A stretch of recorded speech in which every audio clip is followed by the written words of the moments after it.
Olá, bem-vindas e bem-vindos ao canal Catequese Presente. O mês de maio está chegando ao fim, esse mês maravilhoso que a gente caminhou com Maria. Deixa aqui nos comentários como que foi esse mês para você, como que você se aproximou de Nossa Senhora, como que você sentiu o amor dela na sua vida. No vídeo de hoje eu vim esclarecer dúvidas sobre a consagração total a Nossa Senhora pelo método de São Luís. Já tem alguns vídeos aqui no canal falando sobre a consagração. Eu vou deixar todos eles aqui na descrição. E a primeira dúvida é: por que os consagrados são chamados de escravos de Maria? Gente, a primeira vez que eu ouvi uma pessoa dizendo que era escravo de Maria, eu achei assim um exagero, essa palavra escravo. Eu achei muito estranho. Essa pessoa usava uma corrente, né, uma cadeia de consagração muito grossa, muito grande. E na época, né, eu não entendia, não sabia o que era consagração. E é normal, né, até normal a gente ter esse estranhamento com a palavra escravo. E quando alguém fala que é escravo de Maria, a gente tem a sensação que é errado, né, dizer escravo, mas não é. E eu vou explicar aqui para vocês. Aqui no tratado, no artigo 2, explica: pertencemos a Jesus Cristo e a Maria na qualidade de escravos e não de servos. Por quê?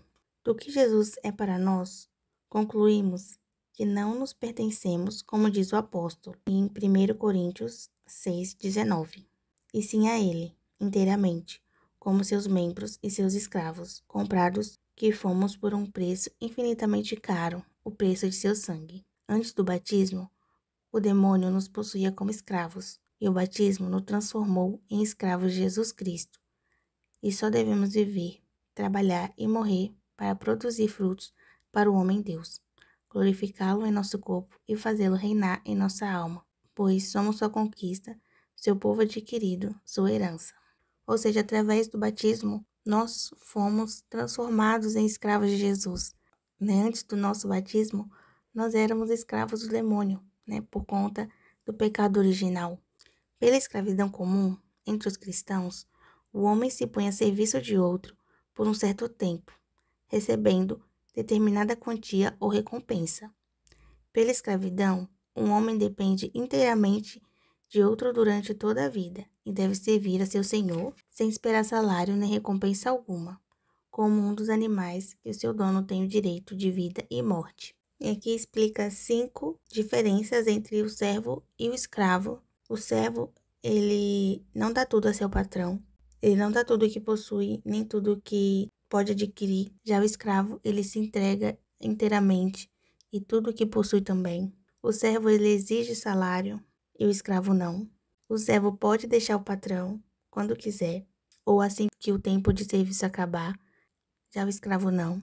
O patrão não tem direito sobre vida e morte do servo, e já sobre o escravo ele tem. E o servo fica por um tempo a serviço do patrão, enquanto o escravo ele é para sempre. Só a escravidão entre os homens põe uma pessoa na posse e dependência completa de outra. Nada há, do mesmo modo, que mais absolutamente que nos faça pertencer a Jesus Cristo e a sua Mãe Santíssima do que a escravidão voluntária. Conforme o exemplo do próprio Jesus Cristo, que por nosso amor tomou a forma de escravo, e da Santíssima Virgem que se declarou a escrava do Senhor. Podemos, portanto, seguindo a opinião dos santos e de muitos doutos, dizer-nos e fazer-nos escravos da Santíssima Virgem, para deste modo nos tornarmos mais perfeitamente escravos de Jesus. Bom, gente, aqui São Luís explica muita coisa sobre ser escravo de Maria, né? Mas o mais importante que eu queria ressaltar é: a gente tem que lembrar que Jesus, ele nos libertou da escravidão do demônio. Ser escravo de Jesus e Maria é infinitamente melhor do que ser escravo do demônio. Então eu prefiro ser 1000 vezes escrava de Maria do que ser escrava do demônio. Pode parecer exagero, pode parecer estranho, pode parecer muitas coisas ser chamado de escravo de Maria. Mas é sendo escravo de Maria que a gente se torna perfeitamente escravo de Jesus. E a segunda dúvida é: as consagradas devem usar véu e saia? E a resposta é: depende. Nós não somos obrigadas a usar o véu e saia, não é uma obrigação, assim como não é obrigação usar a cadeia de consagração. No tratado não diz nada sobre o véu e sobre a saia, tá? Isso é uma coisa que é importante falar, porque eu vejo muitas pessoas que se consagram e porque se consagraram passaram a usar o véu e a saia, ou só o véu, durante a missa. Se consagrar não significa que você precisa adotar o véu para sua vida. Por mais que eu goste dessa tradição, por mais que eu falei dela aqui no canal, vou até deixar o vídeo aqui para vocês entenderem sobre essa tradição da igreja, que as mulheres usam o véu durante a missa. É uma tradição que está em desuso. Poucas mulheres usam véu. Existem mais mulheres que não usam do que mulheres que usam. Eu mesma, por exemplo, mesmo conhecendo essa tradição, mesmo amando muito essa tradição, eu não consegui usar o véu. Por quê? Quando a gente vai para a missa, o que a gente menos tem que querer é chamar a atenção para a gente. Toda vez que eu vejo uma pessoa de véu na missa, eu sinto que eu me sinto atraída a olhar para aquela pessoa porque ela está de véu. E eu pensei, bom, se eu usar o véu, com certeza as pessoas vão olhar para mim quando eu chegar, assim que eu chegar, assim que eu passar por elas. Isso vai chamar a atenção. Então, quando a gente se destaca em um ambiente, isso chama a atenção. Eu escolhi não usar para manter a discrição, né? Hoje eu uso roupas mais neutras, roupas com cores menos chamativas. Eu faço de tudo para ser mais discreta possível, para não tirar a atenção das pessoas do foco da missa, que é Jesus. E se eu usasse o véu, eu iria estar traindo a mim mesma, né? Nesse meu pensamento, nessa minha percepção de não chamar a atenção. Se eu usasse o véu, com certeza eu iria chamar a atenção. Então eu não quis usar o véu por conta disso. Mas a tradição é linda, o significado é maravilhoso. Mas, né, você tem que discernir se você deve ou não usar. Mas não porque você é consagrada. Não é uma coisa exclusiva de consagrada, né? O véu é para todas. Mas é importante hoje em dia discernir também se é viável ou não, principalmente na sua igreja. Se na sua igreja várias pessoas usam véu, as pessoas já estão acostumadas a ver as pessoas de véu, não tem problema, né? Fica uma coisa mais natural, não vai chamar tanto atenção. Mas se você vai numa igreja que pouquíssimas pessoas usam véu, com certeza você vai virar o centro das atenções, o centro dos olhares. E no momento da missa, eu acho que não é a melhor opção. E a questão da saia, né? Como é que fica? Muitas consagradas também adotam abolir a calça e só usa saia, como se a saia fosse a única forma de ser modesta. Isso não é verdade. Por mais que é bonito, é feminino, ainda assim não é uma obrigação as mulheres consagradas só usar saia. Eu gosto de saia, mas eu também gosto de calça. E não é porque eu sou consagrada que eu tenho que parar de usar calça como se fosse uma obrigação, né? No tratado não está dizendo nada sobre isso, né? Então é uma coisa importante de falar, porque é outra coisa que eu vejo que muitas consagradas fazem como se fosse uma obrigação de ser consagrada. Isso não é verdade. Buscar a modéstia, né, não é só vestir saia, é escolher melhor a sua roupa, escolher da forma certa, não expor o seu corpo de forma vulgar.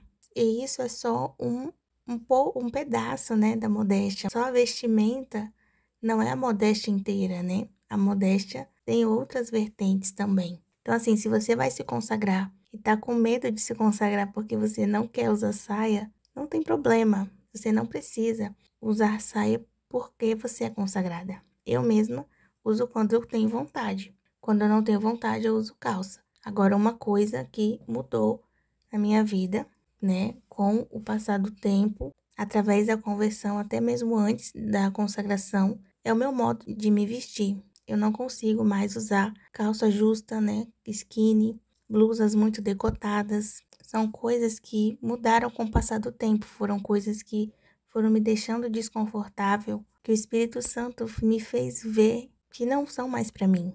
Isso é um processo natural que vai acontecendo pouco a pouco, né? É importante a gente entender que a consagração, ela é sim também uma mudança exterior, mas primeiro ela é uma mudança interior. Primeiro você tem que mudar dentro e fora vai se transformando conforme dentro vai mudando. né? Não se apegue ao exterior apenas. Não se apegue à saia, a véu, como se isso fosse uma obrigação de consagrada, porque não é. E outra questão também, né? Em cada pessoa, o Espírito Santo age de uma forma. E Nossa Senhora fala com cada pessoa de um jeito. Cada um tem um processo, gente. A gente tem que primeiro se preocupar com as práticas interiores que São Luís ensina pra gente. Detalhe, isso não é uma crítica, né, sobre quem usa véu, quem usa saia. Não é, porque eu acho lindo, eu acho bonito. Eu só estou dizendo que não é uma obrigação de consagrada usar o véu e saia automaticamente assim que se consagra, né? Se o seu estilo de roupa não é esse, você não precisa adotar isso do dia para a noite só porque você se tornou consagrada. A terceira dúvida é melhor ler o tratado antes ou durante os exercícios espirituais? Eu li o tratado durante o período, né, que eu estava fazendo os exercícios espirituais. E eu aconselho, eu gostei de, durante os exercícios espirituais, ir conhecendo o tratado. Mas se você quiser conhecer o tratado antes, né, de fazer os exercícios espirituais, né, que são 30 dias de oração, não tem problema também. Você pode fazer desse jeito. Você pode ler antes, e aí, 30 dias antes da sua consagração, você começa a fazer as orações, e aí você já vai ter lido o tratado, e durante os 30 dias de oração, da preparação para a consagração, você não precisa ler o tratado. Mas, para quem for ler o tratado durante os exercícios espirituais, eu indico você, antes de você começar a ler o tratado, você ir lá no capítulo 8, nos parágrafos 227, 228, 229, 230, 231, 232, 233, para você entender como que é a preparação, né? Esses são os parágrafos da editora Vozes, que é a edição que eu tenho, sobre como vai ser os exercícios preparatórios, né? Então, aqui explica direitinho como que vai ser para você não se perder, né? Então, aí você vai saber quais os dias você vai fazer cada oração e tudo certinho durante os 30 dias. E a quarta dúvida é: como entender o tratado e a consagração?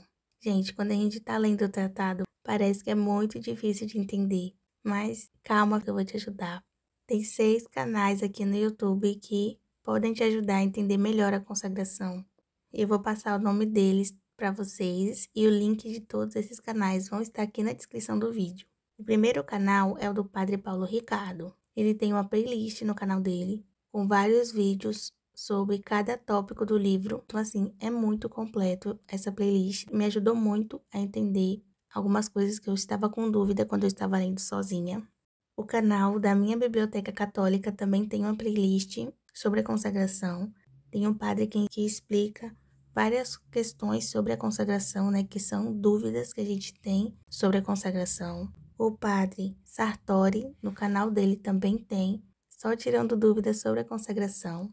O canal da Ana Luísa também tem vários vídeos falando sobre consagração. E o canal da Amanda e do Marcelo, Família Virtuosa, eles fazem um curso, né, virtual aqui no YouTube, fazendo os exercícios espirituais, explicando cada tópico do tratado, tudo com a gente, ao vivo, durante os 30 dias, né, do período da consagração. No ano passado, eles fizeram de Nossa Senhora de Guadalupe. Então, assim, fica ligadinho no canal deles e no Instagram para saber quando vai ser o próximo que eles vão fazer.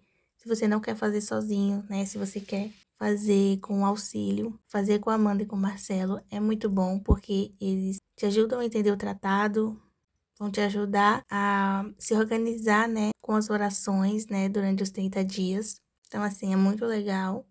E também tem uma playlist aqui no canal, Catequese Presente, falando só sobre consagração. Se você tem dúvidas sobre a consagração, deixa aqui nos comentários. A sua dúvida pode me inspirar a fazer um vídeo.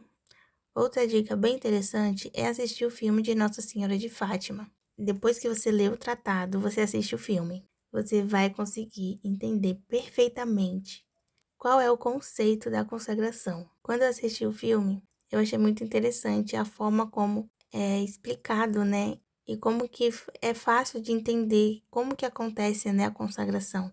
Então, assim, se você assistir esse filme, depois você volta aqui nesse vídeo para dizer se você conseguiu entender o conceito da consagração, tá bom?